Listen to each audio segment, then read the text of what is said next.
Yesterday, we saw fan blades that take 60 days to make. Today, we go deeper into the heart of the engine, where the temperature reaches 1,700 degrees Celsius, hotter than lava, hotter than the metal's melting point. These are the turbine blades, and they're not made, they're grown. Like a plant, like a crystal, but from metal. A turbine blade isn't cast like normal metal. It's grown from a single crystal. One continuous atomic structure from root to tip. No grain boundaries. No weak points. Just one perfect crystal. Why does this matter? Because normal metal is made of grains. Tiny crystals packed together. At the boundaries where grains meet, the metal is weak. Under extreme heat and stress, cracks form at these boundaries. The metal fails, but a single crystal has no boundaries. No weak points. It's one continuous structure. It can survive temperatures that would melt normal metal. But growing metal like this defies everything we know about manufacturing. The process takes 18 hours per blade. 18 hours of carefully controlled cooling.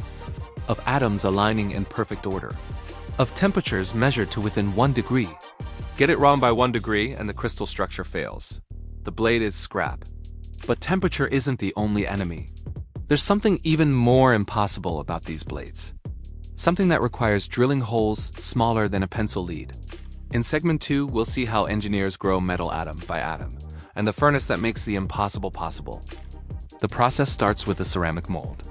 Shaped exactly like the turbine blade, hollow inside, perfect in every dimension. The mold sits on a copper chill plate, cooled by liquid nitrogen to minus 196 degrees Celsius. Above the mold, a vacuum furnace heats a nickel-based superalloy to 1,500 degrees. The metal melts, becomes liquid. Then, the furnace slowly raises the mold. Just 3 millimeters per hour, 3 millimeters. Slower than a snail. As the mold rises, the bottom of the blade starts to cool. The liquid metal touches the cold copper plate. Crystals begin to form. But here's the secret. The mold has a selector. A corkscrew channel at the base. As crystals grow upward, they compete. Only one crystal orientation can pass through the corkscrew. The others are blocked. So from hundreds of crystals, only one survives. One crystal grows upward through the blade, following the temperature gradient, atom by atom, layer by layer. After 18 hours, you have a blade that is one single crystal, from root to tip. No grain boundaries, no weak points. The furnace must maintain temperature to within 1 degree Celsius. 1 degree, over 18 hours, over a distance of 30 centimeters. If the temperature fluctuates, the crystal structure fails. Multiple crystals grow. The blade is rejected. One blade, 18 hours. $30,000 of superalloy. But the crystal is just the beginning. Because now we have a solid blade, and a solid blade would melt in seconds. In segment 3, we'll see the 127 holes that keep this blade alive, and the spiral pattern that defies physics. The blade is grown, perfect crystal structure. But it faces a problem that should destroy it instantly. The gas temperature is 1,700 degrees. The metal melts at 1,400 degrees, 300 degrees hotter than the melting point. By all laws of physics, this blade should melt. But it doesn't because of 127 holes. 127 cooling holes drilled into every blade. Each one just 0.3 millimeters wide. Thinner than a pencil lead. Thinner than a grain of rice. These holes aren't straight. They spiral inside the blade, creating turbulence that maximizes cooling. Air from the compressor at 600 degrees is blown through these holes. It forms a protective film over the blade surface, keeping the metal at 1,100 degrees, while the gas around it is 1,700 degrees. 600 degrees of difference, protected by a film of air thinner than paper. Drilling these holes is impossible with normal tools. A drill bit would break, it would vibrate, it would crack the crystal structure. So engineers use lasers, ultra-short pulse lasers that vaporize metal without touching it. Each hole takes 30 minutes to drill, 30 minutes for one hole, 127 holes.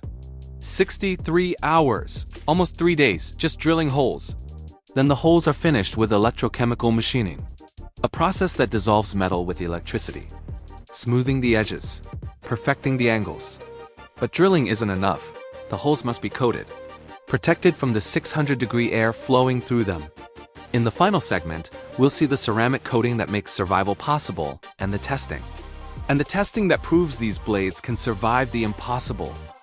The holes are drilled, the blade is shaped, but it needs one final protection. A coating that can survive temperatures that melt metal. The coating is yttria stabilized zirconia, a ceramic that can withstand 1,200 degrees. The coating is applied in a vacuum chamber. The blade is heated to 1,000 degrees. The ceramic is vaporized and sprayed onto the blade. It bonds at the molecular level. The coating is just 0.4 millimeters thick, 400 microns. Apply it too thin and the blade melts. Too thick and it flakes off under thermal stress. The tolerance is 10 microns. 10 microns, 100 times thinner than a human hair. The coating acts as a thermal barrier. It insulates the metal from the heat, reducing the temperature the metal feels by 300 degrees. Without this coating, the blade would melt in seconds. With it, the blade survives for 50,000 hours. But how do they know it works? How do they test a blade that must survive temperatures hotter than lava? Each blade is tested in a spin rig, heated to 1,100 degrees.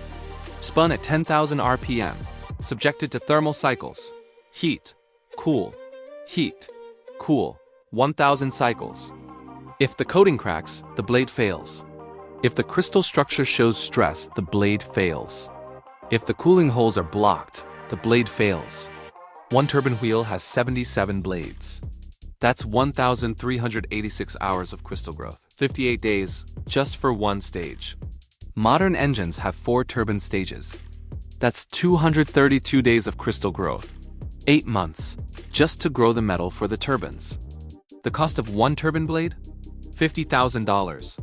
$50,000 for a piece of metal that weighs just 2 pounds. But the price isn't just money. It's the knowledge that when you fly, these blades are spinning at 10,000 RPM, surviving temperatures that should melt them. And they don't, because 18 hours of crystal growth, 127 cooling holes, and 0.4 millimeters of ceramic stand between you and catastrophe. This is how the impossible is built. At Dark Whisper, we reveal the machines that keep you alive. Tomorrow, we enter the brain of the aircraft. The avionics that control 25,000 moving parts. Subscribe to see the full series. I'm Lucas, and I'll see you in the next investigation.